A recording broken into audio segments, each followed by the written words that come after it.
Buenos días.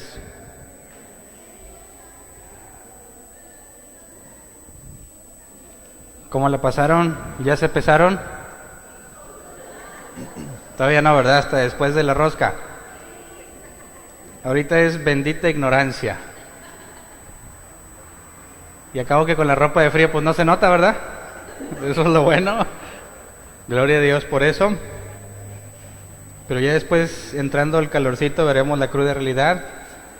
Así que hagan el firme propósito, no de año nuevo, sino ya nada más pasando la rosca, ahora sí, a limitarse. Vamos a hablar de un tema hoy muy particular. Jamás había hablado de este tema. Es la primera vez en 3 años que lo vamos a tocar, porque yo no lo entendía. No porque no haya querido, pero vamos a analizar a profundidad un versículo que cuando yo lo leí me sacó de onda un poco, porque literalmente dice que Dios no quiso perdonar. Dios no quiso perdonar a Judá. Ese es el nombre del tema. Dios no quiso perdonar a Judá. Y estamos acostumbrados a que cuando la regamos y nos queremos reconciliar con Dios, decimos, bueno, Dios siempre nos perdona, no rechaza un corazón contrito y humillado. Si me humillo ante Él conoce mi corazón, Él me va a perdonar. Pero aquí hay un ejemplo de que Dios no quiso perdonar. A pesar de que la gente se arrepintió, a pesar de que la gente buscó a Dios, Dios no quiso perdonar. Y es bien importante, creo yo, entender por qué. Entonces, con este tema vamos a cerrar Segunda de Reyes y Segunda de Crónicas. Primera y Segunda de Crónicas, ya les había platicado, va muy de la mano con Primera y Segunda de Reyes. Entonces el día de hoy vamos a cerrar Segunda de Reyes a la par con Segunda de Crónicas, porque nos revela información muy interesante sobre los últimos momentos antes de la caída de Jerusalén. Ya habíamos visto que Dios rechazó a Israel. Para hacer un poco el contexto, las tribus se separaron en 2 grandes reinos, el reino de Israel y el reino de Judá. La línea del rey David quedó en Judá. Jeroboam, que no venía de la línea de David, Dios lo puso como rey de las demás tribus israelitas.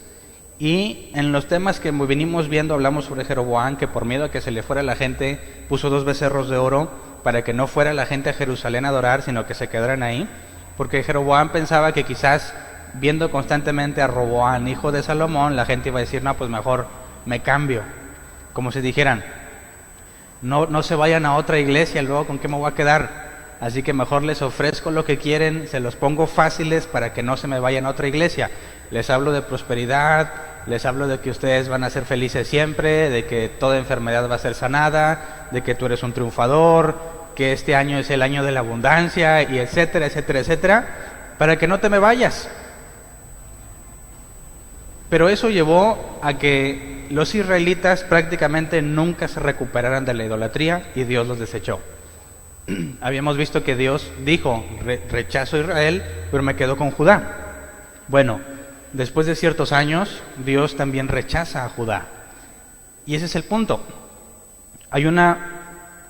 Digamos que se traza una línea en la historia de Israel cuando fueron rechazados, porque aunque sabemos que después regresan a Jerusalén, las cosas ya no son igual.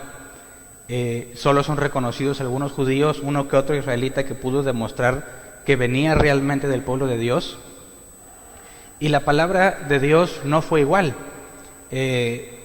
Hubo muchas cosas que vamos a ir leyendo más adelante, pero específicamente este tema vamos a ver cómo he leído yo algunas personas cristianos que después se hicieron ateos, tocan mucho este tipo de temas sobre un fracaso de parte de Dios. Y también vamos a entrarle ahí. Entonces, vamos a leer este versículo, Segunda de Reyes 24:4, sobre todo la última parte, porque dice, es un versículo incompleto, o sea, lo agarré incompleto, pero en la última parte dice, o me da el nombre para el tema, dice, incluso por haber derramado sangre inocente, con la cual inundó a Jerusalén. Por lo tanto, el Señor no quiso perdonar. Dios no quiso. ¿Cuántas veces has escuchado que Dios no quiera perdonar? Sobre todo en la Biblia. ¿Cuántas veces has pensado que eso que hiciste quizás Dios no te lo quiera perdonar? o Dios te va a perdonar todo. Dicen los más espirituales, Cristo ya pagó por todos mis pecados, ¿verdad? Entonces no importa que peque en el futuro, Dios ya me perdonó.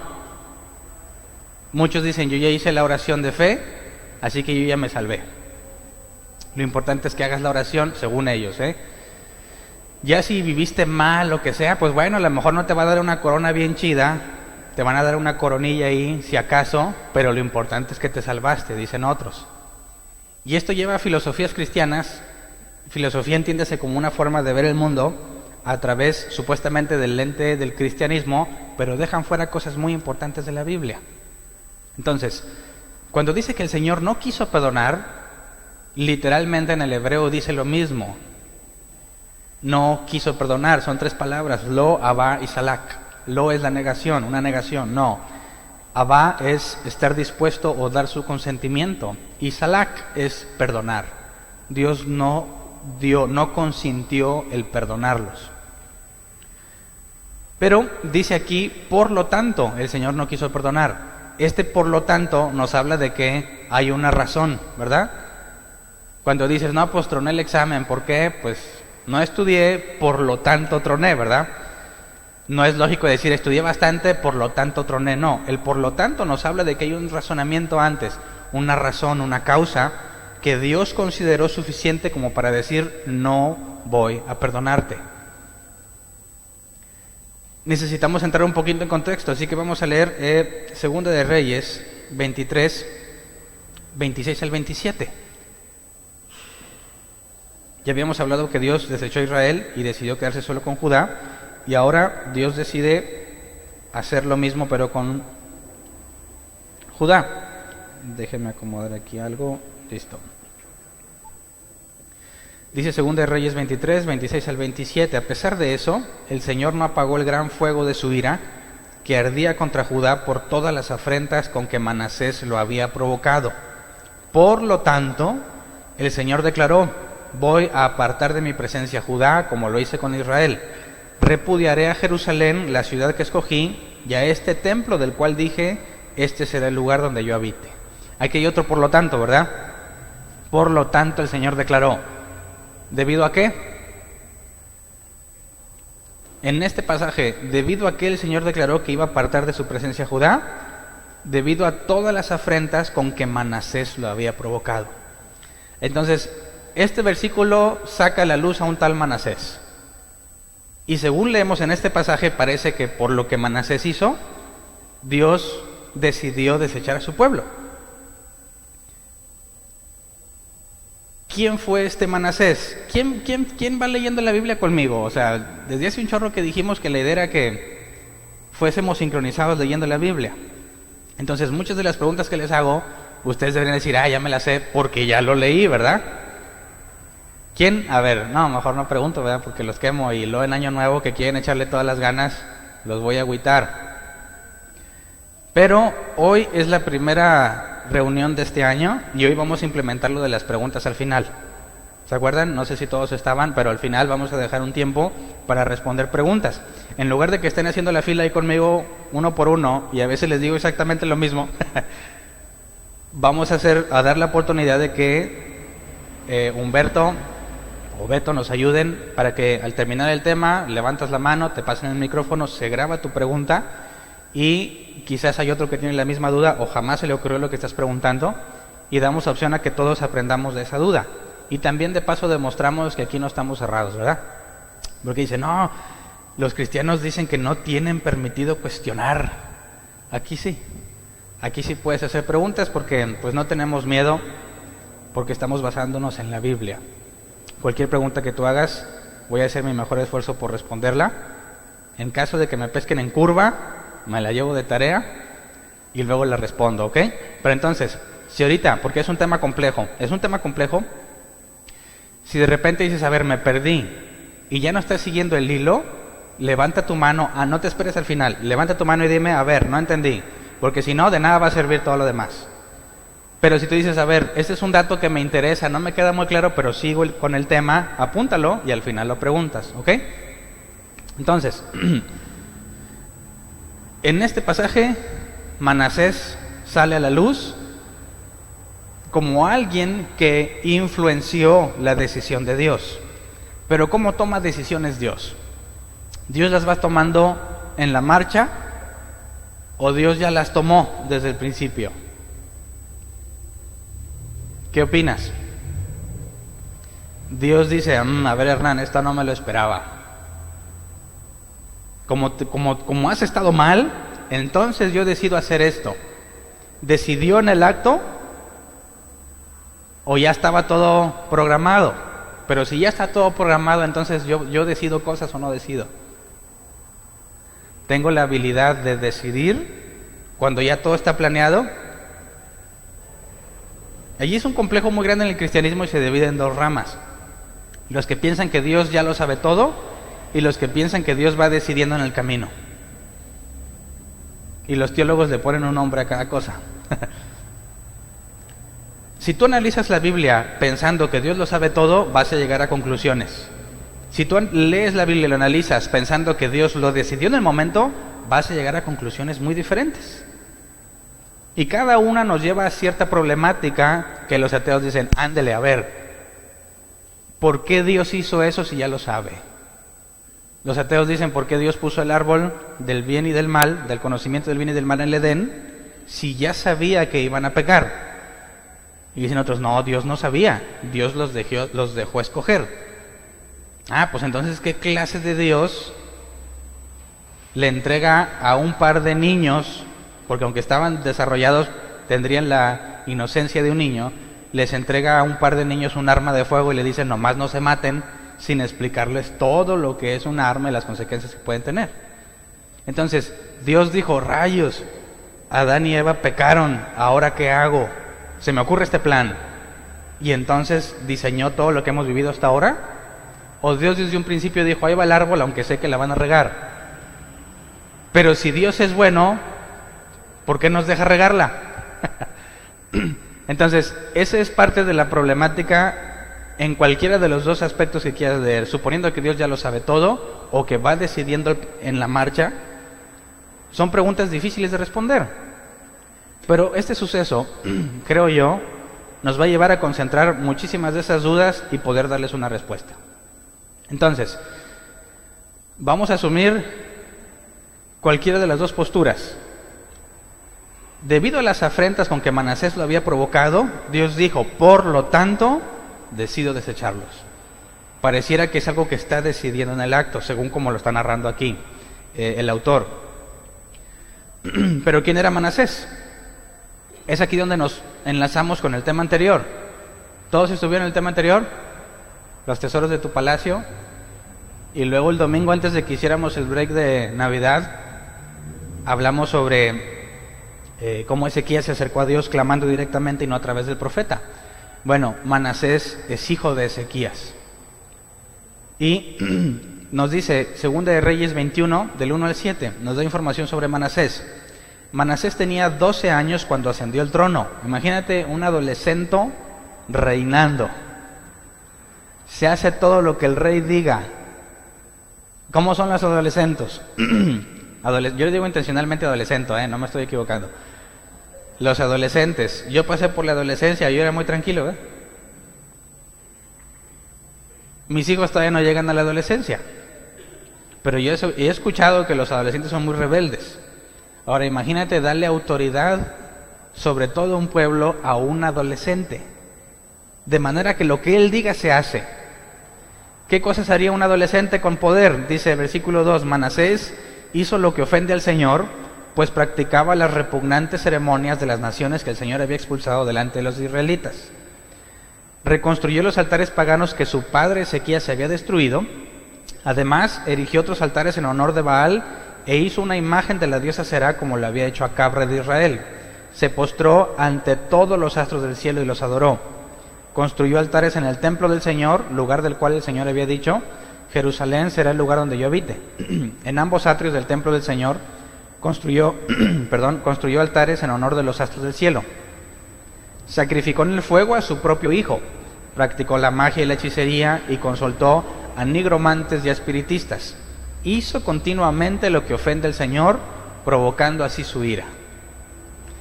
Qué extraño que el hijo de Ezequías, un hombre del cual la Biblia habla, que fue fiel a Dios, que lo siguió con todo su corazón, su hijo de 12 años hace todo lo contrario, siguiendo un ejemplo completamente diferente. El padre de Ezequías no fue fiel a Dios. Ezequías fue fiel a Dios. Su hijo no fue.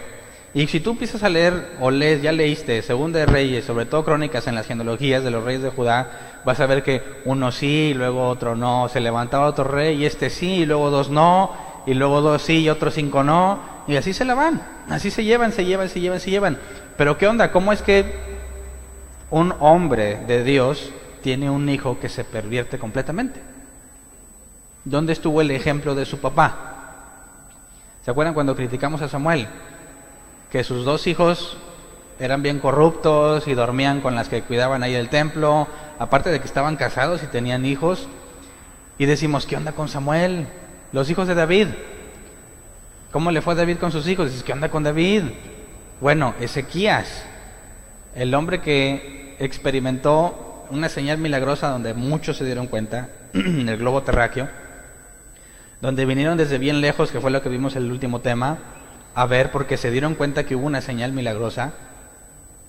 Su hijo apenas recibe poder, hace todo lo opuesto a su padre. Este es el Manasés donde dice Dios, por todas las afrentas que Manasés hizo, decidí desecharlos. Yo declaro que los desecho como los israelitas. Pero, por causa de un hombre, Dios castiga a todos. Ya hemos visto muchos casos que no. Y seguimos leyendo, dice el versículo 9. Nos brincamos unos poquitos versículos, dice el versículo 9, pero no hicieron caso. Manasés los descarrió, de modo que se condujeron peor que las naciones que el Señor destruyó delante de ellos. Entonces, no nada más Manasés, sino todo el pueblo junto con Manasés se descarrió e hicieron peor que los que ya vivían en la tierra. ¿Se acuerdan que Dios le dijo a Abraham que iba a sacar a todo el amorreo y todos esos de esa tierra por la maldad de ellos? Pero se esperó 400 años para hacerlo. ¿Qué hace un Dios justo cuando su pueblo se porta peor que los que ya estaban allí? Un Dios justo les diría, pobres de mis hijos, les voy a dar chance y los voy a perdonar porque los amo con todo mi corazón. O un Dios justo dice, por cuanto tú has hecho peor que ellos, te me vas. Ahora, ¿nosotros qué hemos hecho? ¿Somos mejores personas que estos de la historia? ¿O somos peores personas? ¿O somos iguales? Digo, el pecado se ve muy grave o muy simple, depende de quién lo vea, ¿verdad? Si yo lo hice, no es para tanto. Si alguien lo ve, va a decir, no, Hernán, es exageradamente malo lo que hiciste. Y puede ser relativo, pero para Dios no hay pecado grande y pecado chico. Pecado es pecado. Y acuérdense lo que la palabra pecado es, ¿verdad? Errar al blanco. Entonces, no puedes, aunque sí puedes errar por mucho o por poco, lo importante es que no hiciste lo que se esperaba de ti. Entonces, estas cosas que Manasés hizo no son nuevas en Israel. Muchísimos reyes las hicieron. Muchísimos. Todo el pueblo se descarrió y ya se había descarriado antes. Entonces, ¿cuál fue la gota que derramó el vaso? Porque Dios dijo, ya basta. Esto ya lo habían hecho. Y Dios no había dicho, bueno, ya, me voy a deshacer de ustedes. No. Quizás pasaban tiempos en los que Dios no hablaba hasta que Dios escogía a otro caudillo, como decían los jueces, que los libraba de sus penas, porque Dios les tenía misericordia, pero en esta ocasión no estamos viendo que hagan algo diferente al comportamiento que ya han tenido, pero Dios dice que basta, hasta ahí. Entonces, lo que Manasés hizo es por lo tanto, Dios los desechó. Entonces, Manasés descarría a todo el pueblo, pero todo el pueblo no es inocente, ¿verdad? Le pongo un ejemplo actual. Muchas personas llegan y dicen, Hernán, es que me enseñaron muy mal en la iglesia en la que yo estaba. Hice muchísimas cosas malas por culpa de esos falsos maestros. Dices, no, a ver, vámonos por partes. Una cosa es lo que un falso maestro te dijo y otra cosa es lo que tú decidiste hacer. Y Dios nunca te va a encontrar inocente de todo lo que hiciste porque te enseñaron mal. Obviamente dice el Nuevo Testamento, no se propongan muchos de ustedes ser maestros porque recibirán mayor condenación. O sea que sí hay un castigo diferente al que enseña que al que escucha. Ay de mí, ay de ti cuando te toque enseñar. Pero Dios no dice que por causa de los falsos maestros va a eximir a los que aprendieron mal, porque todos tenemos la Biblia, ¿verdad? Entonces, Manasés hizo cosas muy feas y todo el pueblo le siguió la corriente. Dios decidió desecharlos, pero hay algo interesante. Hubo 2 grandes avivamientos en el pueblo de Dios antes de que fueran desechados. ¿Han escuchado la palabra avivamiento, verdad? ¿Qué es un avivamiento? Yo lo he escuchado aplicada en muchas formas. Muchos dicen, avivamiento es cuando se pone bien matón en la alabanza. Y se siente así como que una corriente eléctrica en todo el cuerpo y gritamos y saltamos, fue hermoso. Hay quienes le llaman a eso avivamiento. Otros dicen, un avivamiento es cuando los que ya no venían a la iglesia ahora vienen. Dios los avivó, estaban apagados, se enfriaron, dicen, ¿verdad? Son cristianos fríos, pero al rato se calientan. Un avivamiento calienta a los cristianos, pero la Biblia no dice que haya cristianos fríos. Un cristiano frío no es cristiano. Un cristiano no se enfría. Y si dice, no, es que me enfrié. No. Es que no eres cristiano. No existe el concepto de cristianos fríos. Pero bueno, pero la palabra avivamiento, según búscalo tú en la historia, ha habido grandes avivamientos en Estados Unidos, en Inglaterra, en Suecia o Suiza, donde muchísima gente que no conocía a Dios, de repente busca a Dios. De la nada. Tal parece que todo se acomoda. Todos tuvieron muchos problemas. Nadie buscaba a Dios, pero de repente algo empieza a hacer que la gente entienda, se vea así como son realmente y se empiezan a acercar a Dios en masa. Un avivamiento es cuando la gente se acerca arrepentida buscando a Dios sin necesidad de que alguien la haya evangelizado. Yo me acuerdo que muchísimos años en iglesias donde yo me congregaba, orábamos por avivamientos. Que hay un avivamiento en la ciudad, nunca pasó. Imagínate con un avivamiento, imagínate que hubiese un avivamiento aquí en nuestro estado. Implicaría que la gente empezaría a llegar sola de la nada, sin que antes le hayan hablado de Dios, diciendo, ando buscando a Dios porque me siento muy mal. Que la gente empezara a llegar así, muchos, bastantes, que no quepamos, tengamos que irnos a un lugar más grande y que la gente siga llegando y llegando y no haya una razón para explicarlo. Bueno, eso pasó con el pueblo de Dios 2 veces, justo antes de que fueran desechados. Eso es extraño, cómo Dios desecha a un pueblo donde en masa buscan a Dios y Dios como quiera dice, no quiero perdonarlos. Vamos a ver este caso porque creo yo que nos debe de llevar a entender un poco más a Dios y cómo hace las cosas. Muchas veces tratamos de sentirnos mejor cuando sabemos que andamos mal y decimos, bueno, pero yo le voy a echar todas las ganas, ahora sí voy a leer la Biblia. Y lees un capítulo y 2, no entendiste ni papa, ¿verdad? Pero dices, pero ya la estoy leyendo. Y como que tú mismo te motivas, no, sí, Dios me va a perdonar, y le sigues echando ganas, aunque no estás entendiendo nada, ni estás cambiando. De nada te sirve leer la Biblia si tu vida no refleja lo que lees.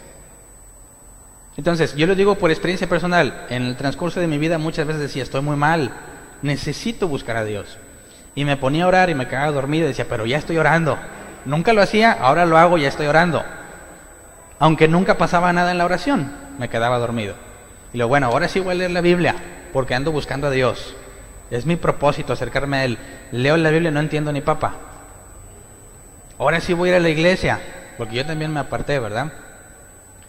En mis tiempos mozos no tenía ganas de ir, y lo digo abiertamente, me caía bien gordo ir a la iglesia, siendo ya cristiano y teniendo cargos en la iglesia en la que estaba fastidiado.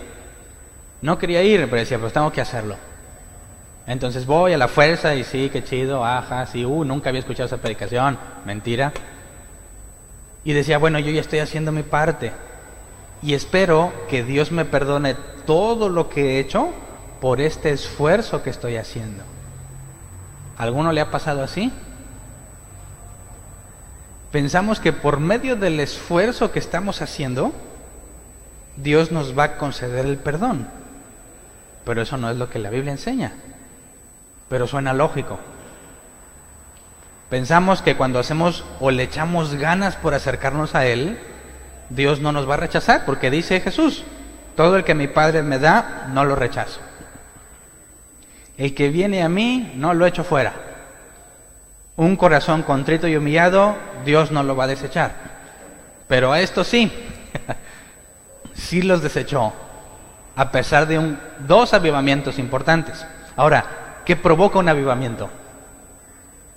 La oración. Podemos orar y orar y orar hasta que haya un avivamiento. ¿Qué provoca un avivamiento?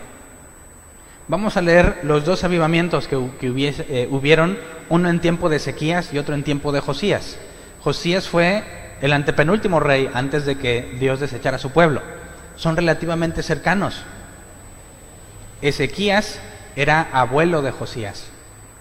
Y en el tiempo de ellos dos hubo dos grandes avivamientos en el pueblo de Dios, pero para nada sirvieron. Vamos a leer el primero. Primer avivamiento. Ezequías. Segunda de Crónicas nos da información que Segunda de Reyes no nos dio.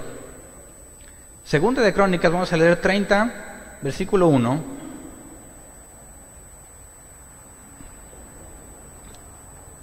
Ezequías, te cuento, su papá no siguió los caminos de Dios.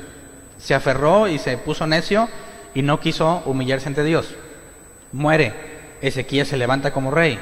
Y Ezequías lo primero que hace es que restablece el servicio en el templo de Dios que su padre lo había quitado. Llama a los levitas, los pone en sus puestos, los que cantaban y todo eso. Después estaremos hablando más a detalle. Y el servicio en el templo se restaura. Y luego Ezequías quiere realizar la Pascua del Señor, la que viene en la ley de Moisés, que se tenía que celebrar cada inicio de año. Y es aquí donde dice, Segunda de Crónicas 30, versículo 1, dice, Ezequías escribió cartas a todo Israel y Judá, incluyendo las tribus de Efraín y Manasés, y se las envió para que acudieran al templo del Señor en Jerusalén a celebrar la Pascua del Señor Dios de Israel. Ezequías es rey de Judá, pero las cartas las mandó también a los israelitas. Ya no tenían rey porque ya habían sido entregados a los asirios. Dios ya había desechado a los israelitas. Y los que habían quedado vivos por ahí andaban regados.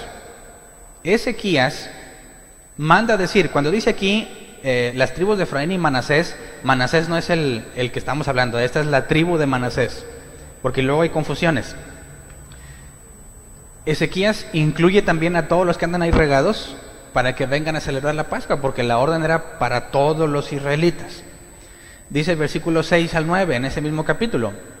Los mensajeros salieron por todo Israel y Judá con las cartas del rey y de sus oficiales, y de acuerdo con la orden del rey iban proclamando: Israelitas, vuélvanse al Señor Dios de Abraham, de Isaac y de Israel, para que Él se vuelva al remanente de ustedes. O sea, quedaron unos cuantos nada más, que escapó del poder de los reyes de Asiria. No sean como sus antepasados, ni como sus hermanos que se rebelaron contra el Señor, Dios de sus antepasados. Por eso Él los convirtió en objeto de burla, como ahora lo pueden ver.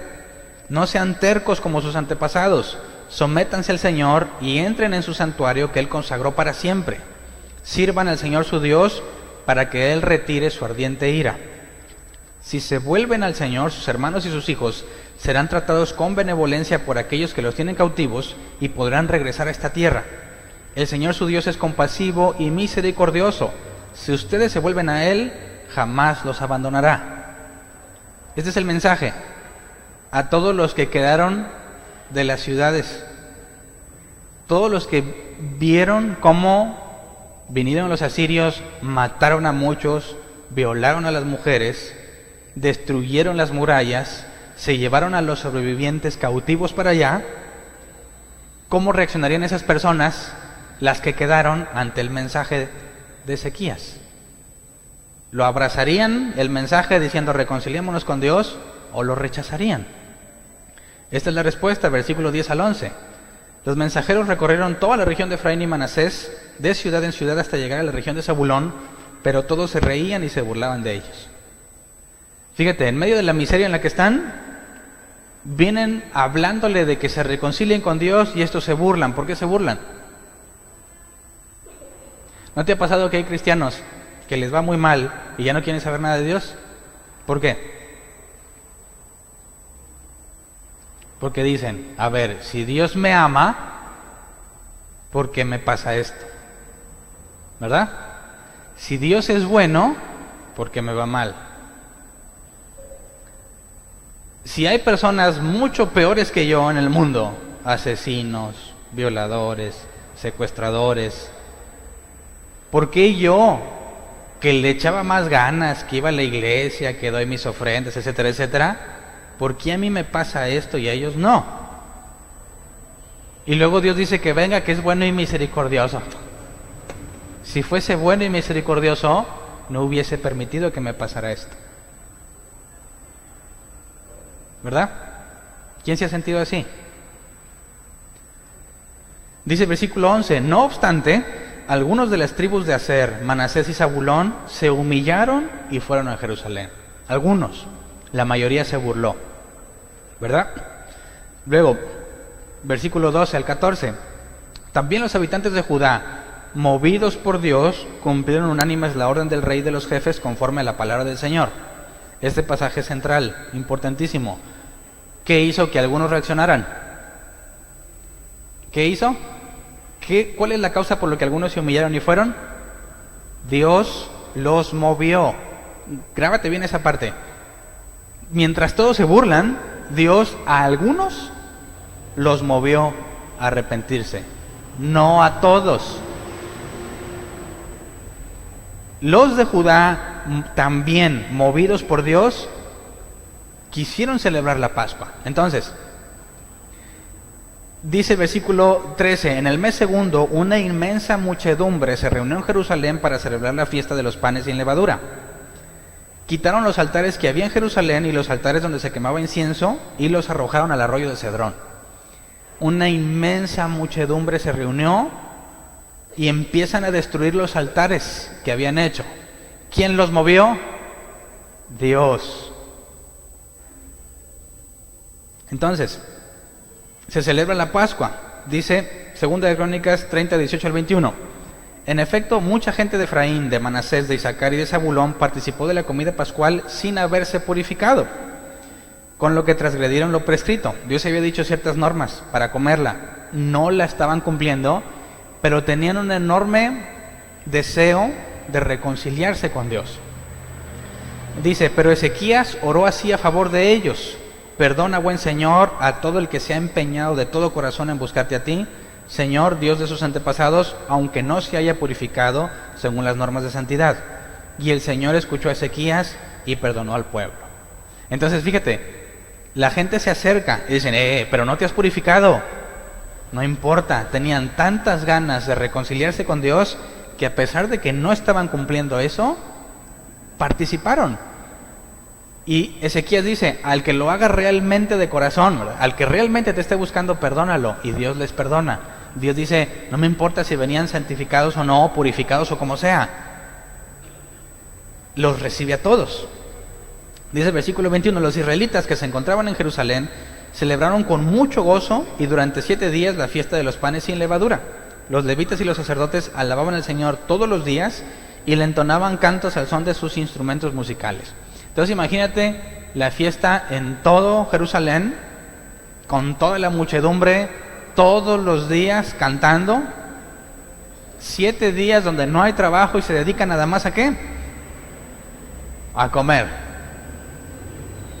De todos los sacrificios que se hacían, que me estoy brincando todas esas partes, de todos los miles de animales que se sacrificaron, todo el pueblo comía 7 días. Imagínate el pachangón y la felicidad de todos, porque se reconciliaron con Dios. Entonces alguien dijo, cuando llegaron a los 7 días, dijeron, oye, pues como que está muy bueno el ambiente, ¿no? ¿Por qué no le seguimos otros 7 más? Dice, versículo 22 al 27, Y Ezequías felicitó a los levitas que habían tenido una buena disposición para servir al Señor. Durante 7 días celebraron la fiesta y participaron de la comida pascual, ofreciendo sacrificios de comunión y alabando al Señor Dios de sus antepasados. Pero toda la asamblea acordó prolongar la fiesta 7 días más, y llenos de gozo celebraron esos 7 días. A gusto, ¿verdad?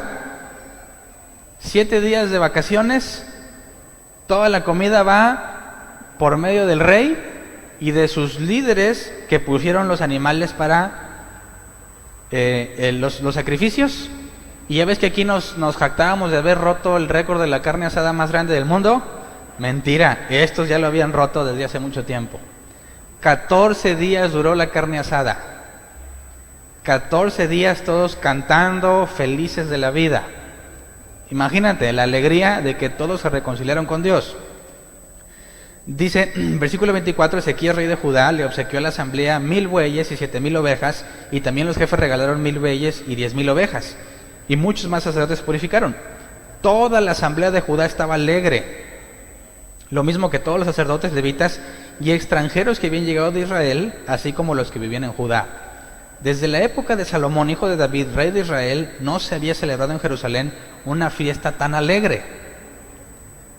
Después los sacerdotes y los levitas se pusieron de pie y bendijeron al pueblo, y el Señor los escuchó. Su oración llegó hasta el cielo, el santo lugar donde Dios habita.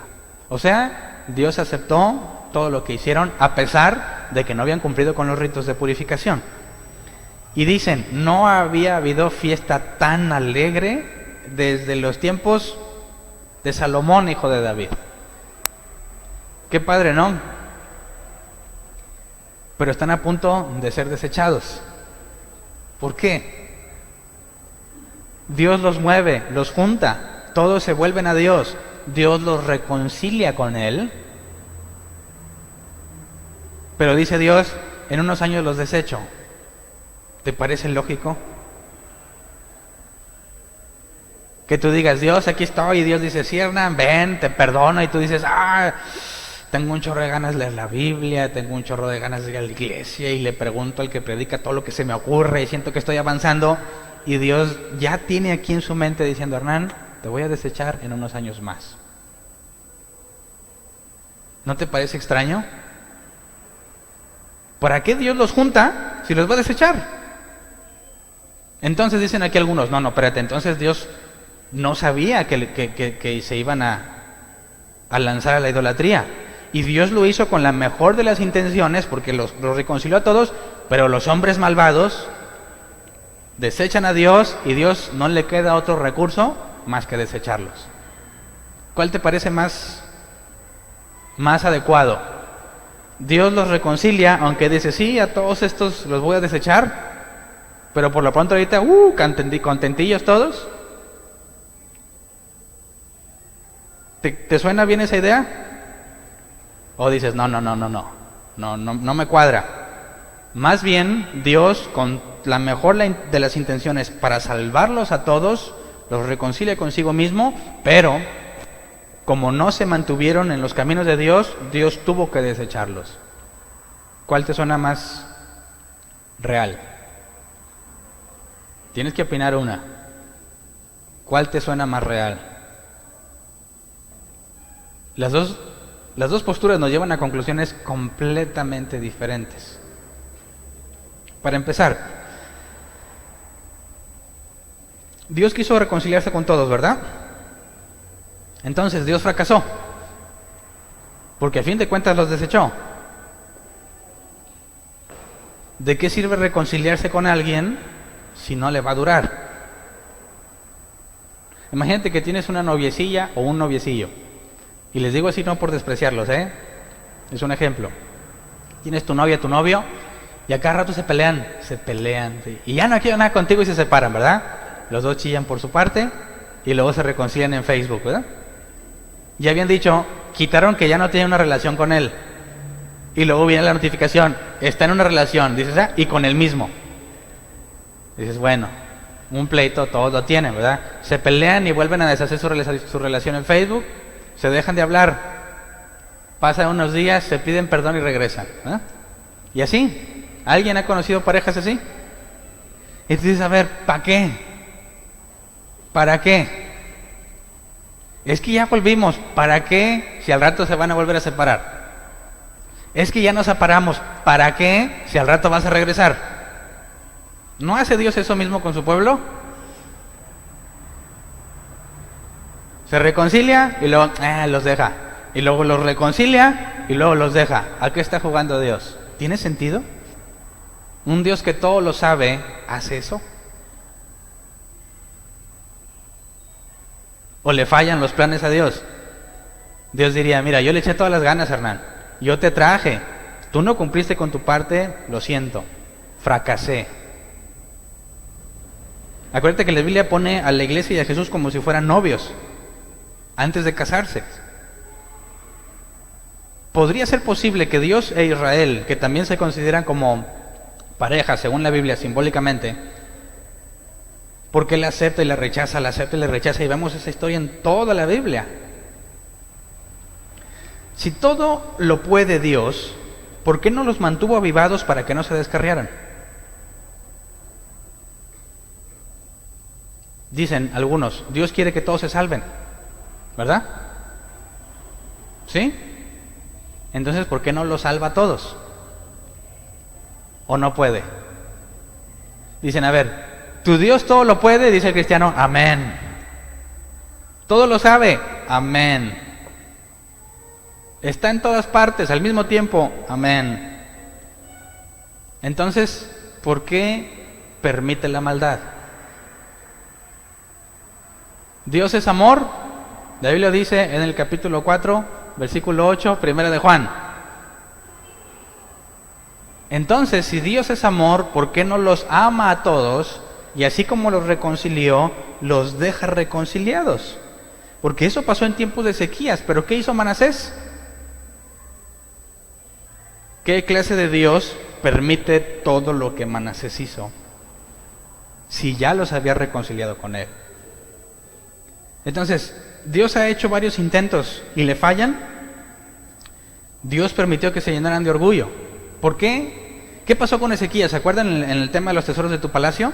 Después de la señal milagrosa, empiezan a ser enriquecidos y llenos de bendiciones y prosperan en todos sus proyectos.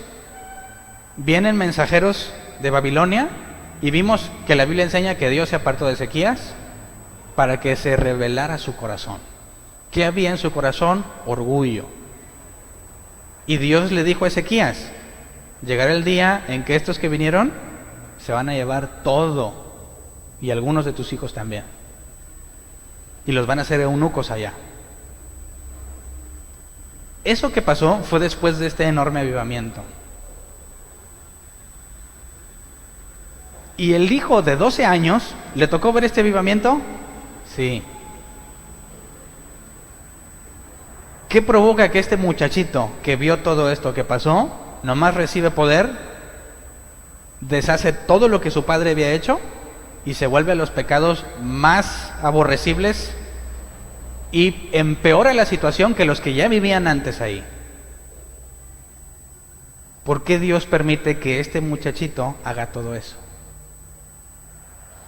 ¿Dios se acerca pero fracasa? Muchos ven eso mismo en la cruz. Fíjate, ¿Jesús murió para salvarnos a todos, sí o no? No le saquen, contesten. ¿Sí o no?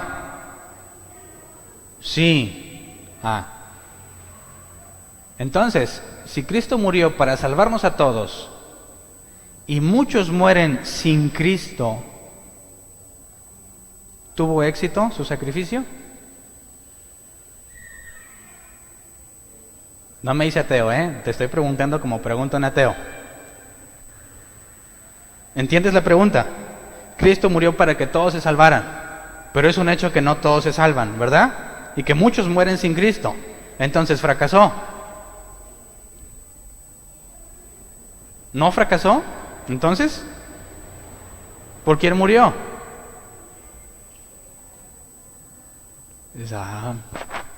Nunca me lo había preguntado. Si Cristo murió por todos y la gran mayoría muere sin Cristo, es un rotundo fracaso. Si Dios aviva a todos, los reconcilia, y el hijo del principal recibe poder y hace que todos se descarríen, ¿es un triunfo o un fracaso? ¿Puede un Dios que todo lo puede fracasar? Pero ¿cómo me demuestras que eso no es un fracaso? Ese es el primer avivamiento, nos falta otro. Si legamos el segundo avivamiento. Todas esas preguntas son preguntas clásicas de un ateo y sí las vamos a responder. Pero vamos a ver el segundo avivamiento y luego le entramos a resolver esas cuestiones, ¿ok? Segundo avivamiento, tiempos de Josías, hijo de Manasés. Manasés es el mugrero, ya lo leímos, y luego Josías toma el poder. ¿A los cuántos años? A los 8 años de edad. ¿Qué hace un rey de 8 años de edad? El de 12, pues los adolescentes pensamos que todos lo sabemos, ¿verdad? La vida es fácil. Nuestros padres son como una especie de tontos que no entienden lo fácil que es el mundo, pero para uno que es adolescente todo está arreglado. Por eso hay una solución. ¿No han visto esa imagen que dice: adolescente, te tengo la solución a tus problemas? Ya no tienes que estar soportando a tus papás. Sal de tu casa, busca un trabajo, paga tus propias cosas y vas a ser libre. Aprovecha ahorita que todavía lo sabes todo. Un niño de 8 años en calidad de rey. ¿Qué hace un niño de 8 años? ¿Quién es el rey realmente? El tutor. Su padre se murió.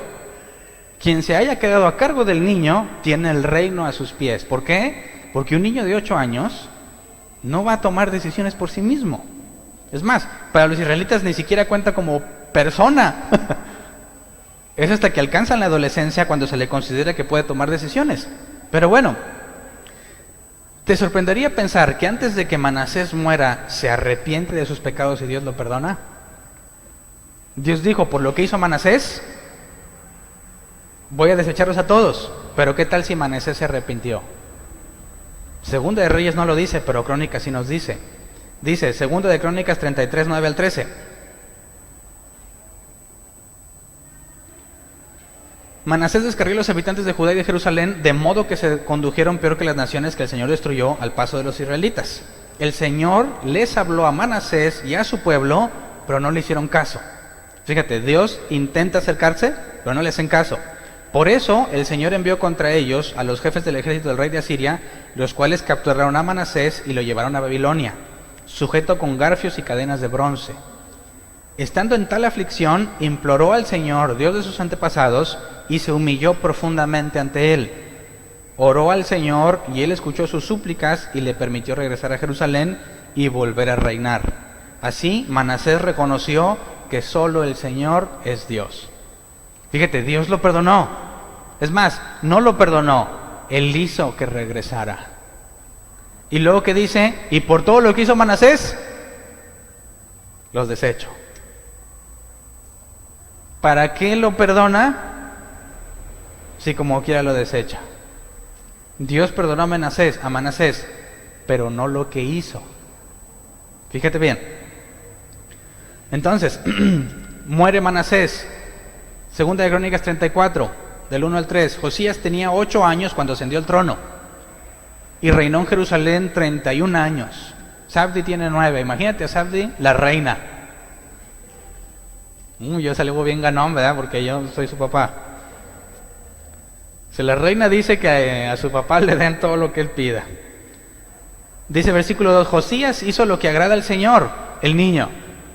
Hizo lo que agrada al Señor, pues siguió el buen ejemplo de su antepasado David. No se desvió de él en el más mínimo detalle. Fíjate, no hizo lo que su abuelo, no hizo lo que su papá, hizo lo que David. ¿Y quién le platicó todo eso? Normalmente los sacerdotes quedaban a cargo de los reyes que todavía eran niños. Y le están enseñando lo que David hizo, no la ley. No se desvió de él en el más mínimo detalle. Lo empezaron a educar para que hiciera las mismas cosas que David. Versículo 3. En el año 8º de su reinado, o sea, a los 8 años reinó. 8 años después, 16 años, Siendo aún muy joven, Josías comenzó a buscar al Dios de su antepasado David. Siendo niño lo buscaba Dios. Fíjate bien. ¿Hasta cuándo empezó a buscarlo? Hasta los 16 años. Entonces, ¿cómo es que se comportaba como David? Él no lo estaba haciendo de sí mismo. Lo estaban instruyendo y él obedeció. Hizo lo mismo que David, pero hasta que tuvo 16 años, empezó a buscar a Dios de él mismo. ¿Me explico? Dice, en el año 12º, o sea, a los 18 años, 16 más 4, a los 20 años, empezó a purificar a Judá y a Jerusalén, quitando los santuarios paganos, las imágenes de la diosa Será y los ídolos y las imágenes de metal fundido. 12 años después de ser rey es cuando él dice, voy a quitar todo lo que está mal. Luego, versículo 14 del capítulo 34. Ezequías ve que el templo de Dios está completamente descuidado. Decide reconstruirlo y pide una colecta. Se junta mucho dinero, lo guardan en el templo. Cuando van a sacar el dinero se encuentran esto, dice versículo 14, capítulo 34. Al sacar el dinero recaudado en el templo del Señor, el sacerdote Hilquías encontró el libro de la ley del Señor, dada por medio de Moisés. Hilquías le dijo al cronista Safán, he encontrado el libro de la ley en el templo del Señor. Entonces se lo entregó. ¿Qué implica esto? Van a sacar el dinero y dicen, aquí hay un pergamino. Lo agarran y resulta que es la ley. Entonces, ¿en base a qué estaban viviendo? No había ley. Nadie estaba siguiendo la ley. Estaba perdido ese libro. Lo que hacía Josías, ¿lo hacía por qué? Primero porque así lo instruyeron. Después él buscó a Dios y él empezó a sacar conclusiones de lo que le platicaban y de lo que enseñaban. Pero nadie tenía la ley. Entonces, Josías reacciona cuando lo encuentran. Dice, versículo 19 de ese mismo capítulo.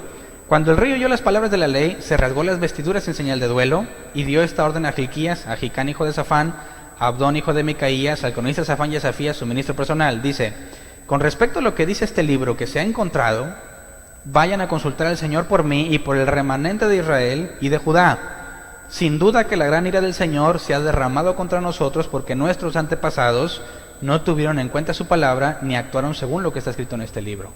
¿A qué conclusión llegó? Dios ha de estar bien enojado porque nadie está cumpliendo la ley. Alguien que quiere buscar a Dios y no tiene la ley, encuentra la ley y llega a la conclusión: Dios ha de estar muy molesto con todos nosotros porque nadie la ha cumplido. Consulten a la profetisa. Dios les dice que efectivamente todo lo que dice ese libro se los va a hacer. Todas las consecuencias de no haberlo obedecido las va a aplicar sobre ellos. Pero le dice a Josías: pero por cuanto tú te humillaste, por cuanto tú me buscaste de todo corazón, tú no lo vas a ver. Y le da chance, nada más a él. Le da chance. Después de esto, el segundo avivamiento aparece. Josías, ahora sí con el libro de la ley, convoca a todos y les dice: hemos estado mal, renovemos el pacto. Todos renuevan el pacto y celebran la Pascua. Lo mismo que Ezequías. Y nos dice, segunda de Crónicas 35:18, que este pori estuvo más chido que el de Ezequías. Dice: desde la época del profeta Samuel no se había celebrado una Pascua semejante, y ninguno de los reyes había celebrado una Pascua así, como lo hizo Josías con los sacerdotes y levitas, con los habitantes de Judá y de Israel allí presentes y con los de Jerusalén. De la de Ezequías dijeron desde Salomón, ¿verdad? De esta dicen, no hombre, desde Samuel superó a esta de Ezequías y nomás duró 7 días. Pero todos los israelitas que quedaban y los de Judá renovaron el pacto con el Señor. Muere Josías, 2 de sus hijos, se levanta uno de sus hijos, 3 meses dura y lo matan, se levanta el otro y Dios decide desecharlos. Nuevamente, ¿de qué sirvió este segundo avivamiento? ¿De qué sirvió? De nada. Dios los junta, los perdona y luego los desecha. Empecemos a sacar conclusiones. ¿Qué clase de Dios juega con nosotros así? ¿Tú le darías falsas esperanzas a una muchacha que dice que está enamorada de ti, pero tú no? Sabes que al rato la vas a cortar, pero como que andas con ella un tiempo. ¿Te parece algo correcto? ¿Qué es lo que está haciendo Dios con su pueblo? Si todo lo sabe y ya sabe que los va a desechar, ¿para qué se reconcilia? ¿O es un fracaso? Escoge una. Dios fracasó en sus 2 intentos, como dijo una vez Marcos Witt. Dios quiere hacer las cosas, pero si no hay hombres que tengan fe, si nadie tiene fe, atamos a Dios de manos. Dios no puede hacer nada si no hay alguien con fe. Y Dios quiere, y Dios dice, ay, mira, mi hijo se va a perder, por favor alguien ore por él. ¿Te lo imaginas? ¿Sí o no? ¿Y no has escuchado cristianos que dicen, Dios me le despertó en la madrugada para interceder por alguien? ¿Lo has escuchado? ¿Cómo? Yo digo, a ver, vamos a analizar este suceso. Dios me levanta y tengo que orar por fulano. Señor, yo te pido, y le echo toda la crema, ¿verdad? Aunque lo haga de corazón. Entonces me acuesto tranquilo. Y luego cuando veo a la persona le digo, ¿qué onda? ¿Cómo te ha ido? Dios me levantó a interceder por ti.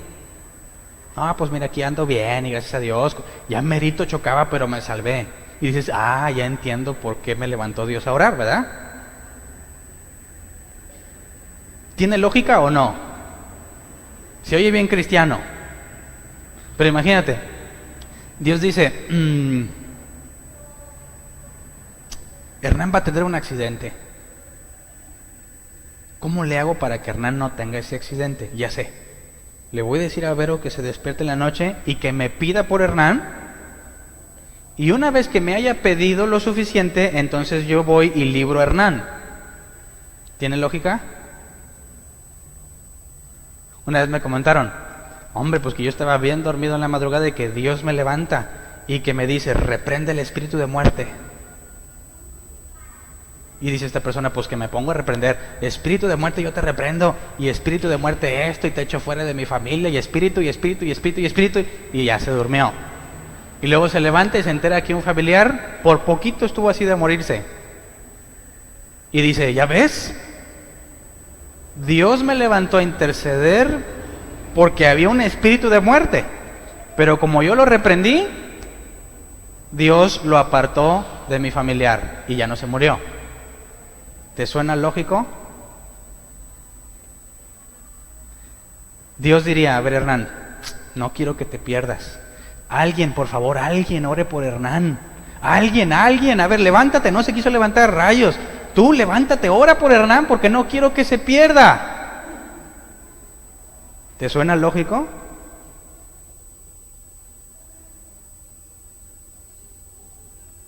Si Dios ya lo sabe, que yo no digo que quizás levante a algunas personas a orar, pero ¿qué gana Dios con levantarte a orar por alguien si Él quiere salvarte? ¿Necesita que alguien ore? ¿Y si nadie ora? Por eso muchos se imaginan a un Dios que sufre. Mira todos los que se pierden. ¿Quién irá a hablarles? ¿Quién? Nadie. Mugrosos, malagradecidos. Mira cómo se pierde la gente y nadie va por ellos. ¿Te lo imaginas? De todos los israelitas en el avivamiento, ¿quién provocó el avivamiento? ¿Dios o ellos? ¿Quién intercedió por la ciudad para que hubiera avivamiento? ¿Dios necesita que alguien ore por mí para librarme? Entonces, ¿cómo funciona esto? Dios hace el esfuerzo por salvarte, pero tú no quieres. ¿Fracasó? Dios ya lo sabe todo. Entonces explícame por qué juega conmigo. Esto es importante que lo entendamos como cristianos. Dios decide destruir a Jerusalén y les manda advertencias, les manda profetas y se burlan de ellos. Y en tiempos de Sedequías, otro que se levanta, no el mismo Sedequías, le ponen ese nombre, después de que mueren los dos hijos de Josías, Nabucodonosor pone a Ezequías como rey y Dios decide entregar a Jerusalén. Hay que tomar una decisión como iglesia. Dios lo sabe todo o Dios decide en el proceso. ¿Qué dice la Biblia? ¿Qué información nos da la Biblia? Dios se acerca a su pueblo con la intención de salvarlos, pero falla porque el pueblo no tiene fe, o Dios lo hace con una intención completamente diferente. ¿Cómo le contestas a un ateo? A ver, Dios los avivó, pero no los mantuvo avivados, ¿verdad?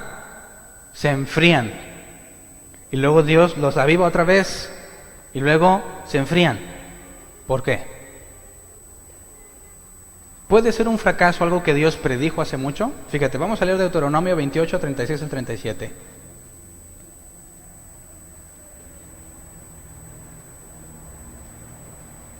Dice: el Señor hará que tú y el rey que hayas elegido para gobernante sean deportados a un país que ni tú ni tus antepasados conocieron. Allí adorarás a otros dioses, dioses de madera y de piedra. Serás motivo de horror y objeto de burla y de ridículo en todas las naciones a las que el Señor te conduzca. ¿Cuándo dijo esto Dios? ¿Alguien se acuerda? Antes de entrar a la tierra prometida, cuando renovaron el pacto, cientos de años antes de la caída de Israel y de Judá. ¿Qué les dijo? Todavía ni siquiera habían elegido un rey, ¿verdad? Fue hasta tiempos de Samuel que la gente dijo: ya no queremos a los hijos de Samuel, queremos un rey. Dios les está diciendo cientos y cientos de años antes: el Señor hará que tú y el rey que hayas elegido, fíjate lo que les estaba diciendo, sean deportados a un país que ni tú ni tus antepasados conocieron. Dios les dijo: alguien va a venir a esa tierra que te voy a entregar. Todavía no entran, vas a entrar. Te vas a olvidar completamente de mí y yo voy a mandar a alguien que te saque de ahí. Por cuanto me has abandonado. Fíjate, dice versículo 63, capítulo 28. Así como el Señor le agradó multiplicarte y hacerte prosperar, también le agradará arruinarte y destruirte. Serás arrancado de raíz de la misma tierra que ahora vas a poseer.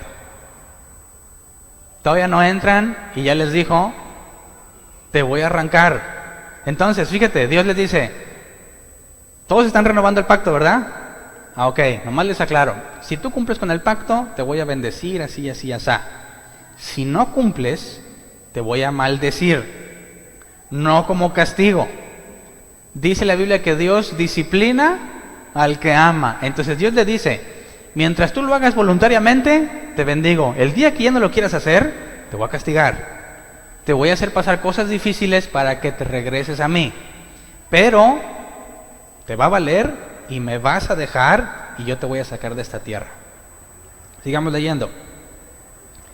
Deuteronomio 29, 24 al 28 dice: todas las naciones preguntarán: ¿por qué trató el Señor así esta tierra? ¿Por qué derramó con tanto ardor su furia sobre ella? Y la respuesta será: porque el pueblo abandonó el pacto del Dios de sus padres, pacto que el Señor hizo con ellos cuando los sacó de Egipto. Se fueron y adoraron a otros dioses, se inclinaron ante dioses que no conocían, dioses que no tenían por qué adorar. Por eso se encendió la ira del Señor contra esta tierra y derramó sobre ella todas las maldiciones escritas en este libro. Y como ahora podemos ver, con mucha furia y enojo, el Señor los arrancó de raíz de su tierra y los arrojó a otro país. Y eso fue exactamente lo que pasó. Entonces, ¿Dios fracasó? ¿O triunfó? Dices, bueno, triunfó como que se oye feo. ¿Tuvo éxito o fracaso? ¿Cómo puede ser que Dios haga un avivamiento y luego no, y luego sí, y luego no, y luego los desecha? Dices, no, pues fracasó. No, porque eso ya le había dicho cientos de años atrás. Eso es lo que va a pasar. Todavía no se portaban mal. Es más, a los que se los dijo, ni siquiera iban a estar vivos. Y Dios dice, yo, así como me va a agradar bendecirte, también un día me va a agradar sacarte de esta tierra. Entonces, ¿Dios hizo el intento por salvarlos? ¿Dios los avivó para que se salvaran? ¿O no? En la cruz, ¿Jesús murió por todos? ¿Sí o no? ¿Fracasó Jesús? ¿Solo salvó unos cuantos? Dice que la puerta es estrecha, ¿verdad? Con dificultad. Entonces, la carta a los Romanos, Pablo resuelve este problema bien padre. Pablo nos muestra la forma en la que tenemos que leer la Biblia y la forma correcta de llegar a conclusiones. Pablo se cuestiona, a ver, ¿cómo es posible que Dios haya elegido a los hebreos, verdad? Descendientes de Abraham, los escoja y luego después los rechaza. Eso fue lo que pasó, Dios desechó a su pueblo. Pablo, en la carta a los Romanos, se hace este tipo de preguntas y explica. Dice Romanos 9, 6 al 8. Ahora bien, no digamos que la palabra de Dios ha fracasado. Mejor, vamos a leer una traducción en lenguaje actual, mejor. Lo explica con palabras más simples. Dice, no estoy diciendo que Dios no haya cumplido sus promesas con el pueblo de Israel, pero no todos los judíos son realmente parte del pueblo de Israel, ni todos los descendientes de Abraham son verdaderos hijos de Abraham. Pausa. Dios los sacó de Egipto con una promesa. ¿Cuál era la promesa? La misma promesa que le hizo a Abraham. ¿Cuál era la promesa? Tu descendencia heredará la tierra. ¿Pero qué está haciendo Dios con toda la descendencia de Abraham? Lo sacó de la tierra. Entonces, ¿le cumplió o no le cumplió a Abraham? ¿Cumplió su promesa o no la está cumpliendo? Tus descendientes heredarán la tierra. Y luego Dios dice, los arrojaré de esta tierra, vámonos. ¿Cumplió o no cumplió? Pablo dice, no estoy diciendo que Dios no haya cumplido sus promesas con el pueblo de Israel, pero no todos los judíos son realmente parte del pueblo de Israel, ni todos los descendientes de Abraham son verdaderos hijos de Abraham, pues Dios les había dicho, tu descendencia vendrá por medio de Isaac. Eso significa que nadie es hijo de Dios solo por pertenecer a cierta familia o raza. Al contrario, la verdadera familia de Abraham la forman todos los descendientes de Isaac. Pausa. ¿Cuántos descendientes tuvo Abraham? Primero Ismael, luego Isaac, luego 7 más. Pero Dios dijo, ninguno de los otros cuentan como descendencia, nada más Isaac. ¿Por qué? Son hijos de Abraham, pero dice Dios, no cuentan como descendencia de Abraham. Dice versículo 8, esto significa que nadie es hijo de Dios solo por pertenecer a cierta familia o raza.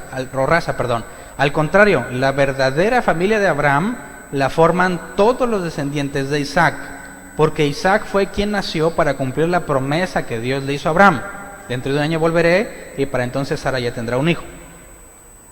Dice versículo 16, así que la elección de Dios no depende de que alguien quiera ser elegido o se esfuerce por serlo, más bien depende de que Dios le tenga compasión. O sea, yo quiero cambiar, ¿verdad? Y le voy a echar ganas. ¿Eso significa que voy a cambiar? ¿Sí o no? ¿Sí o no?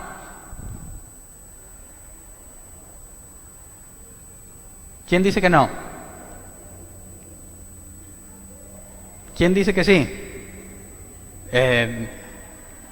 ¿Todos los demás dicen que sí? Fíjate bien. Solo los elegidos por Dios, no en base a que tú quieras ser elegido, no en base a que te esfuerces por ser elegido, sino en base a que Dios te tenga compasión. Eso implica lo que vimos, el avivamiento. ¿Fueron las personas que dijeron, buscaremos a Dios? No, Dios los acercó a Él mismo a todos. Más sin embargo, luego los desecha. Y dice Pablo, no. Dios no ha fallado su promesa. Aquí hay algo que Pablo está revelando. Parece que Dios falló, pero dice, no está fallando. Dios no falla. Un Dios que todo lo puede, ¿puede fracasar? No. Si fracasa, entonces no todo lo puede, ¿verdad? La elección no depende de que alguien quiera ser elegido o se esfuerce por serlo. Ojo, ¿quieres echarle todas las ganas para acercarte a Dios? ¿Puedes? Entonces, sigamos leyendo. Versículo 27 al 29.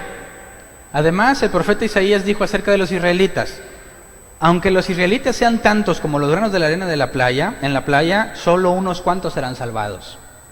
Muy pronto el Señor juzgará a todos los habitantes de la tierra. Isaías es contemporáneo, ¿se acuerdan? Isaías vivió la deportación. Dios usó a Isaías para decirles que, aunque son bastantes los israelitas, solo unos cuantos serán salvados. Versículo 28, muy pronto el Señor juzgará a todos los habitantes de la tierra. Y como el mismo Isaías dijo, si el Dios Todopoderoso no hubiera salvado a unos pocos, ahora mismo estaríamos como las ciudades de Sodoma y Gomorra. O sea, Dios salvó a unos pocos. ¿Por qué a unos pocos? Leamos la profecía completa. Pablo está citando a Isaías, ¿verdad? Leamos Isaías 65, 2 al 12. Traducción lenguaje actual. Dice Dios, siempre he estado dispuesto a recibir a este pueblo rebelde que va por malos caminos y sigue sus propios caprichos. Este pueblo siempre me ofende. Ofrece sacrificios a los ídolos y quema incienso sobre unos ladrillos. Este pueblo se sienta en los sepulcros y pasa la noche en las cuevas para rendirles culto a sus muertos. Hasta come carne de cerdo y llena sus ollas en el caldo que ha ofrecido a los ídolos. Pausa. Esto es porque la ley de Moisés lo prohíbe, ¿verdad? Entonces Dios dice, mi pueblo hace todo eso. Y dice el versículo 5, este pueblo anda diciendo, no se metan con nosotros, somos un pueblo elegido por Dios. Pero son un pueblo tan molesto como el humo en las narices, como un fuego que arde todo el día. Pausa.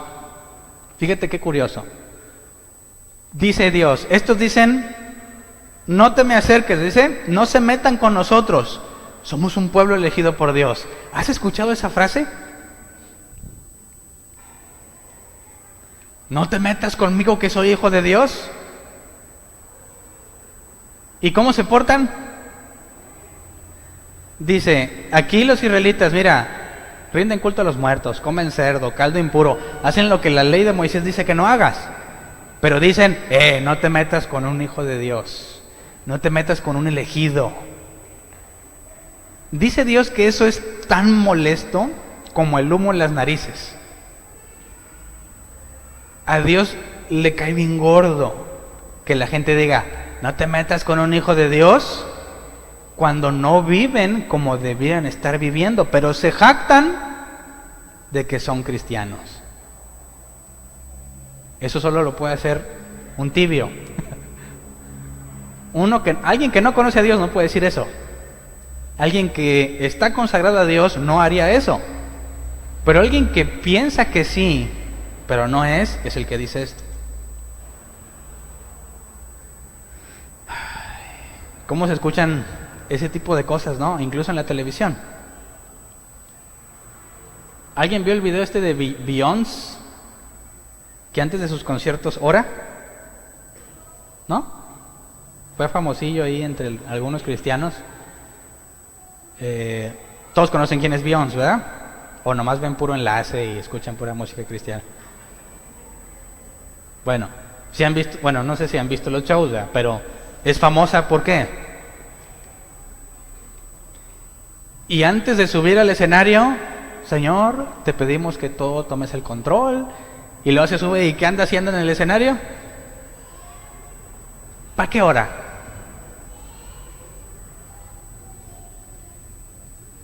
Me ha tocado ver gente que tengo en el Facebook, no los conozco personalmente a muchos, pero me hacen la referencia al radio, Y como escucho en el radio, los acepto, aunque a veces me tardo mucho en aceptarlos porque primero los vivoreo, no sabes a quiénes andas aceptando, ¿verdad? Pero luego empiezan a compartir imágenes pornográficas y qué quemón. Entonces, ya después de que veo que ahí ponen cosas cristianas, te llevas cada sorpresa porque ponen el Señor no sé qué y el Señor no sé qué, y luego fulano le dio me gusta a chicas candentes de Facebook. Dices, ¿cómo? Y luego ponen más cosas, no, que el Señor y la Biblia dice, arrepiéntense y que no celebren esas fiestas, y luego, chicas, ¿quién sabe qué? Ahora es amigo de este. Aseguran que son cristianos, pero no lo son. Sigamos leyendo, dice, versículo 6, después de que Dios explica, estos son unos hipócritas farsantes que dicen, somos los elegidos de Dios, pero no hacen nada de lo que deberían de hacer. Dice versículo 6, por eso llevo la cuenta de todo lo que hace, y no me quedaré callado, sino que le daré su merecido. Castigaré a este pueblo por todos los crímenes que ha cometido.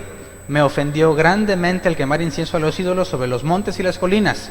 Por eso ajustaremos cuentas y le daré su merecido. Les juro que así será. Eso explica por qué Dios los desechó. Pero lo interesante es lo que sigue, versículo 8. Dios también dijo, o sea, acabo de decir todo esto y luego dice, cuando las uvas están jugosas, la gente no las desecha porque puede sacar mucho vino. Por eso yo, por amor a mis servidores, no destruiré a toda la nación.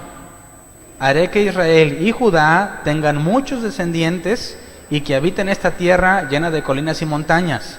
Mis elegidos poseerán la tierra. Mis servidores habitarán allí. Fíjate, Dios está diciendo, voy a sacar a casi todos, pero voy a dejar a mis elegidos. ¿Dios fracasó o no fracasó? Cuando expulsa a los de Judá, ¿a quién está expulsando? A los que no son sus elegidos. ¿En qué se manifiesta quién es elegido? Jesús lo dijo, por sus frutos los conoceréis. Entonces, ¿cómo sabes que alguien ha sido elegido por Dios para ser su pueblo? ¿Cómo lo sabes? Por la evidencia de sus acciones, ¿verdad? Alguien que da una evidencia contraria, ¿de qué me da evidencia? De que no es elegido. ¿A quiénes expulsó Dios? A todos los que practicaron todo eso, pero dice, mis elegidos poseerán la tierra, mis servidores habitarán allí. En la llanura de Sarón habrá muchas ovejas y en el valle de Acor pastará el ganado que tendrá mi pueblo fiel. Pero ustedes que se apartan de mí, que se olvidan de mi templo y ofrecen comida y vino a los dioses de la buena fortuna y del destino, no les espera nada bueno, porque yo los llamé y ustedes no me respondieron. Hicieron lo que no me gusta y eligieron lo que no me agrada. Entonces, está expulsando a todos los que no son de Él. ¿A quiénes se les está dejando? A los que eligió. Entonces, dice el apóstol Pablo, otra vez, Romanos 11, del 1 al 2. Entonces me pregunto, traducción lenguaje actual, ¿será que Dios ha rechazado al pueblo que Él mismo eligió? ¿Cuál es la respuesta? Dice, claro que no. Dios no ha rechazado a los judíos. Eso también aplica ahora en nuestros tiempos. A quienes eligió desde el principio de la creación. Yo mismo soy israelita, descendiente de Abraham y pertenezco a la tribu de Benjamín. Como ustedes bien saben, hay en la Biblia un relato en donde Elías se queja con Dios acerca del pueblo de Israel. Allí Elías le dice a Dios, Señor, han matado a tus profetas y han destruido tus altares. Yo soy el único profeta que queda con vida y también a mí me quieren matar. ¿Se acuerdan de eso? Dice, pero Dios le contesta, todavía tengo 7,000 israelitas que no han adorado al falso Dios Baal. O sea que Elías llora porque piensa que es el único. Le dice, no, yo tengo a 7,000 que los guardé, que son mis elegidos. Los que tú ves que se pervirtieron no son mi pueblo. Mi pueblo no se ha arrodillado ante Baal. Versículo 5, lo mismo pasa ahora. Dios es bueno y ha elegido un pequeño grupo de judíos que aún confían en Él. pero Dios los eligió porque Él es bueno y no porque ellos hayan hecho algo para merecerlo. Esto solo puede suceder así porque Dios es bueno de verdad.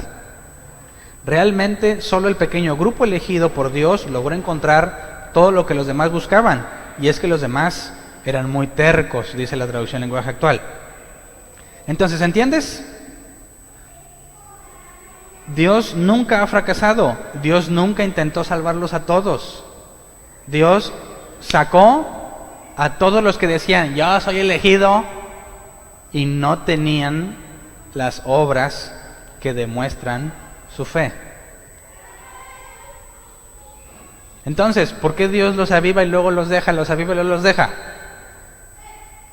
¿Por qué? ¿Qué hace Dios con eso? ¿Qué logra? Poner en evidencia quiénes son y quiénes no son. Lo mismo dijo el apóstol Pablo de la iglesia. Es necesario que haya conflictos entre nosotros. ¿Para qué? Para que se manifieste quiénes son de nosotros y los que están con nosotros que no son de nosotros. Entonces, ¿cómo te das cuenta que eres un verdadero cristiano? ¿Cómo? Por tu comportamiento. Fíjate, ¿qué pasa con los cristianos normalmente? Y te lo digo por experiencia propia. ¿Cómo es que un cristiano se aparta de las cosas de Dios? Poco a poco, ¿no? Te vas permitiendo un poquito más. Dejas de leer, dices, al cabo ni le entiendo. Al cabo y me explican. Y luego te explican mal. Y nomás estás aprendiendo lo malo que te están explicando, porque no estás leyendo, ¿verdad? Y luego te cansas porque lo que te dicen no funciona en la vida real. Eso es lo que a mí me pasó. No funciona en la vida real. Y cuando les pregunto, me dicen que soy rebelde. Entonces, como ya no leí la Biblia y lo que me dicen no funciona, no me dan ganas de ir a la iglesia. Pero no dejo de ir de repente. Hoy no. Por alguna razón, hace frío, se me antoja una barbacoa, me cayó visita, algo. Siguiente reunión. Bueno, voy a ir porque me estoy portando muy mal. A la siguiente dices, hoy también hace frío.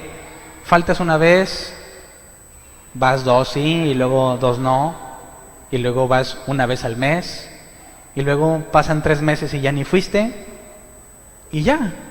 ¿Por qué? ¿Te enfriaste?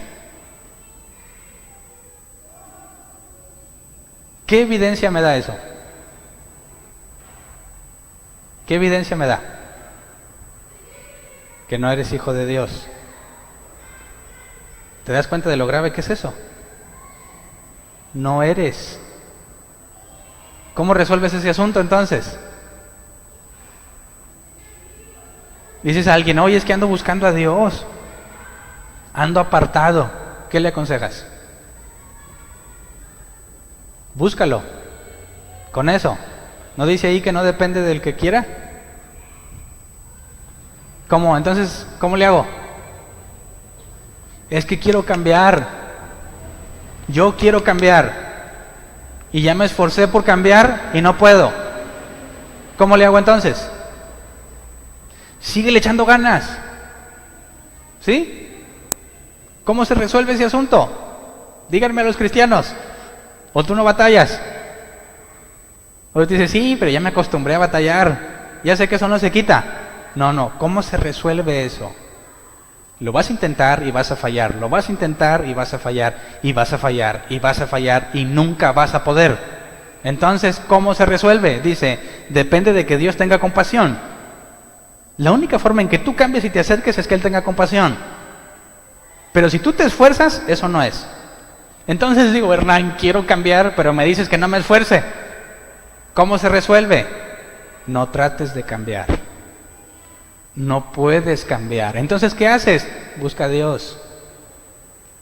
No trates de ser una mejor persona. No vas a poder. Cuando tengas una relación personal con Dios, te vas a encontrar con que eres una mejor persona. ¿Me explico? Dice la Biblia que Jesús no rechaza a ninguno que venga enviado por el Padre. Entonces, Hernán, quiero cambiar. Ora, ¿para qué oro? yo lo que quiero es dejar de hacer esto. Ora, lee, habla con Dios. Es que Hernán, ese no es mi problema, yo sí oro. Entonces estás orando mal. Yo sí leo la Biblia, entonces no estás leyendo bien. Es que mi problema es de trabajo. No, el problema eres tú. Y a menos que tengas evidencia de que Dios te ha transformado, no vas a poder arreglar nada. Entonces, échale ganas. Sigue intentando cambiar. No vas a poder. Tienes que decir, Dios, me humillo ante ti. Reconozco que soy bien terco y bien necio, y eso malo que estoy haciendo hasta lo disfruto. Si no, no lo estarías haciendo, ¿verdad? Necesito cambiar, pero sé que yo no puedo cambiar, que no depende de mí. Depende de que tú tengas misericordia de mí. Por eso dice que un corazón contrito y humillado no lo va a rechazar. Pero si tú pretendes decir, lo voy a lograr, este año nuevo vas a ver, ahora sí voy a estudiar la Biblia. Mentiroso. Mentiroso. La Biblia es bien clara. Nadie busca a Dios. Cada quien busca lo suyo. ¿Puedes entender eso? ¿Te identificas? Entonces, propósitos de año nuevo, ¿cuáles son? ¿Quién se propuso adelgazar? Ese no. Porque lo superficial es del mundo. ¿Quién se propuso? Ahora sí voy a leer la Biblia. Nadie. Van a seguir sin leerla entonces. ¿Quién se propuso? Ahora sí voy a escuchar todas las predicaciones. No, esa nadie, ¿verdad? ¿Quién se propuso algo así de que ahora sí le voy a echar ganas al trabajo, ahora sí voy a llevarme el bono de puntualidad, ahora sí un montón de cosas que no te duran más que unas semanas y luego se apaga? ¿Por qué? Porque Dios no está contigo. Entonces, ¿qué fue lo que pasó con los israelitas? ¿Dios se acercó a ellos para salvarlos? No. Dios les dijo, a ver, vengan todos, reconcíliense, ¿ves qué bonito se siente? Y todos, bien contentillos los 14 días, ¿verdad? Y luego dijo Dios, a ver, ahora sí, ustedes solos. ¿Y qué hacen? Se van. Dios dice, a ver, va de nuevo, júntense todos. ¿Verdad que son muy felices? ¿Verdad que está muy bien obedecer mi ley? A ver, ahora ustedes solos. Y se vuelven a descarriar. ¿Cuál es la moraleja? No depende de ti. No depende de ti. ¿Me explico? Entonces, ¿cómo le es el cristiano para mantenerse? Ahí está la clave. El que es guiado por el Espíritu Santo. Es decir, si tú no tienes una relación privada con Dios, ¿cuándo vas a ser guiado por Él? Queremos un ministerio, mira, yo quiero predicar, yo quiero hacer esto, pero no tienes una relación con Dios. Podrá ser que te avientes y te funciona y haya locos que te crean. Pero ¿para dónde va un ciego que guía a otro ciego?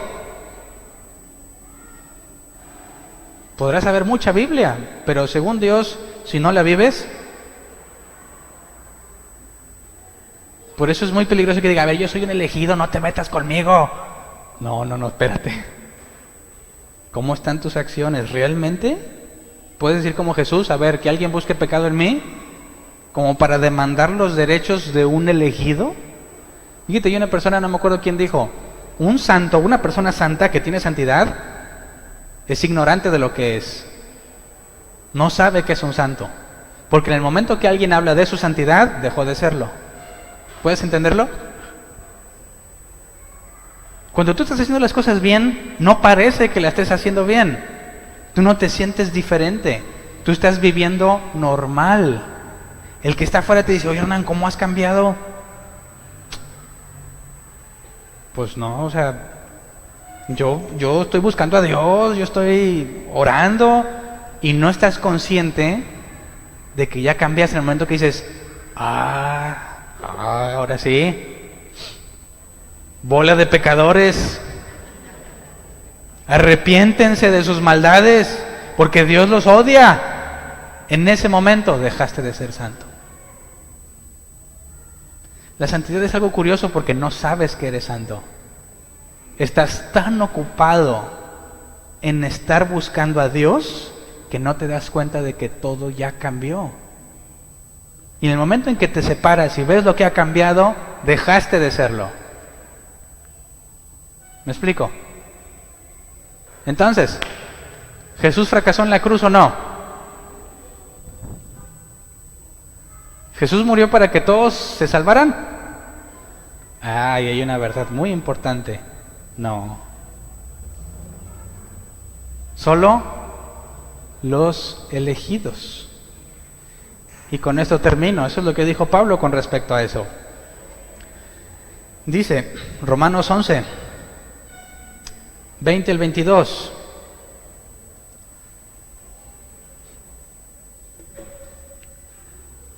Nueva versión internacional. Dice, de acuerdo, pero ellos fueron desgajados por su falta de fe y tú por la falta de fe te mantienes firme. Punto. Esa es la parte que me interesa. Dice, así que no seas arrogante, sino temeroso. Porque si Dios no tuvo miramientos con las ramas originales, tampoco los tendrá contigo. Por tanto, considera la bondad y la severidad de Dios, las dos cosas.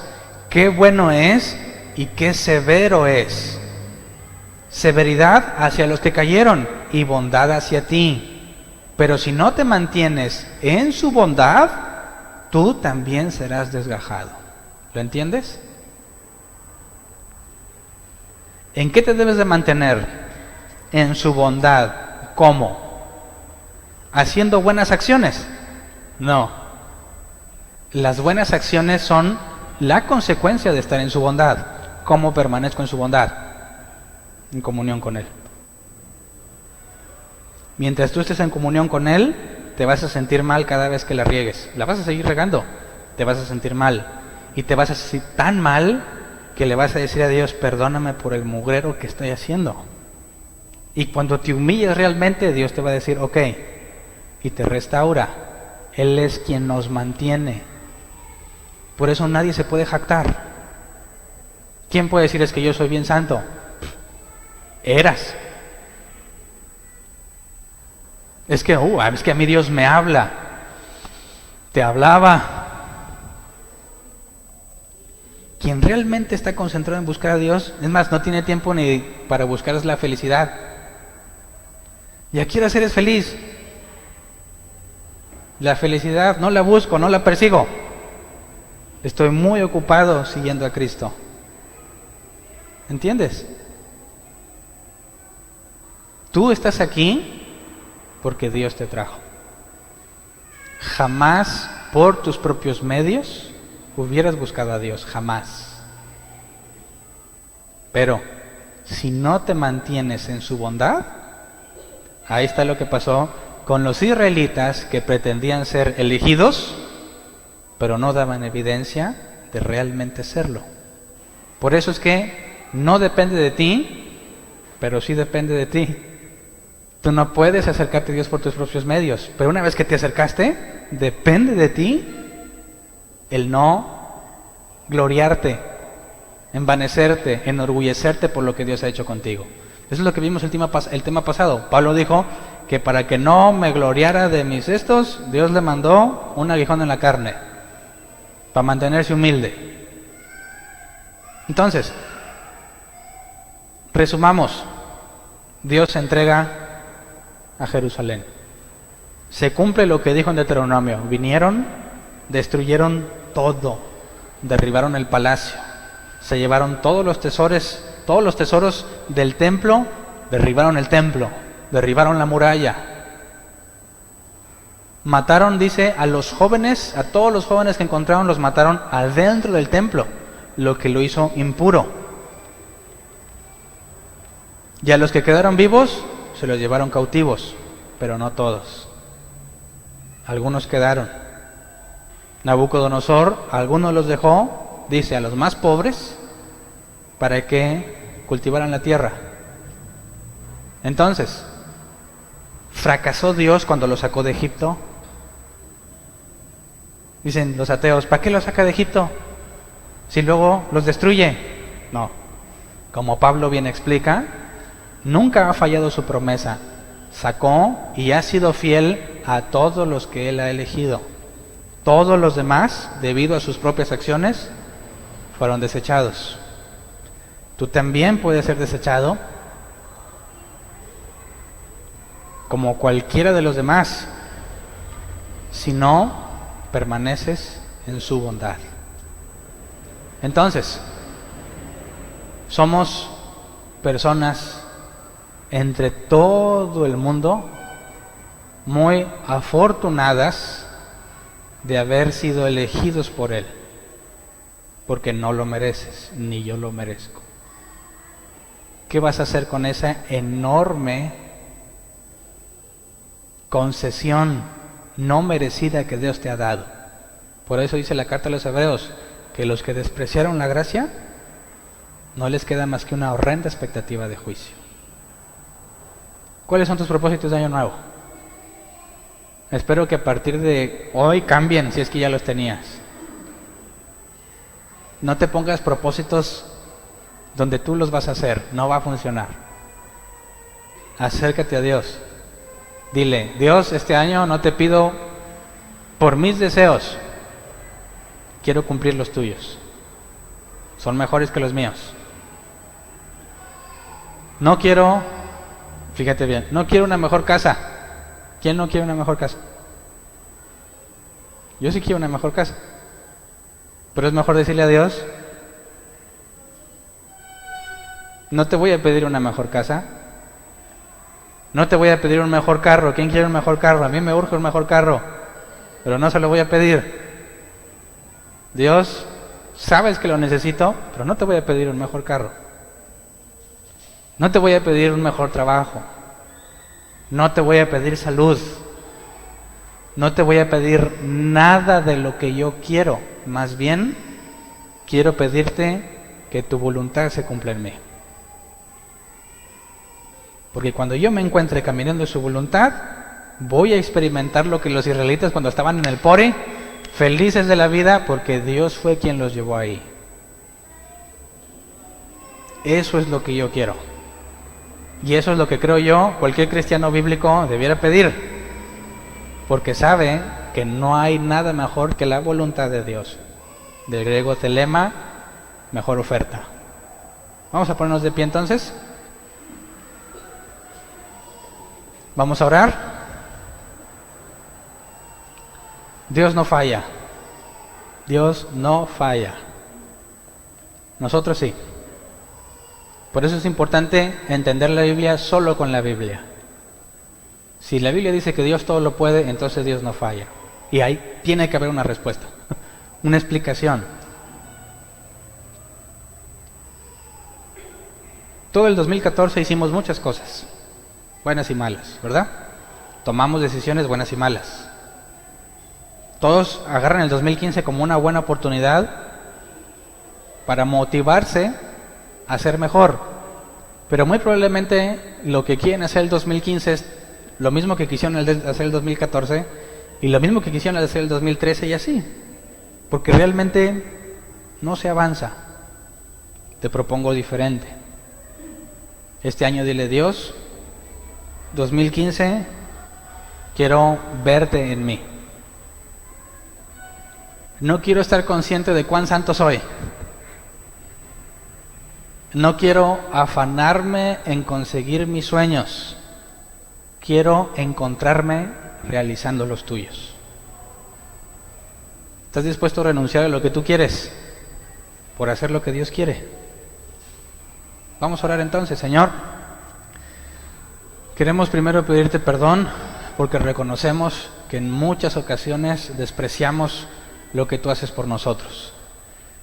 Que en muchas ocasiones consideramos que es mejor nuestra decisión, que es mejor nuestro deseo que el que tú tienes para nosotros.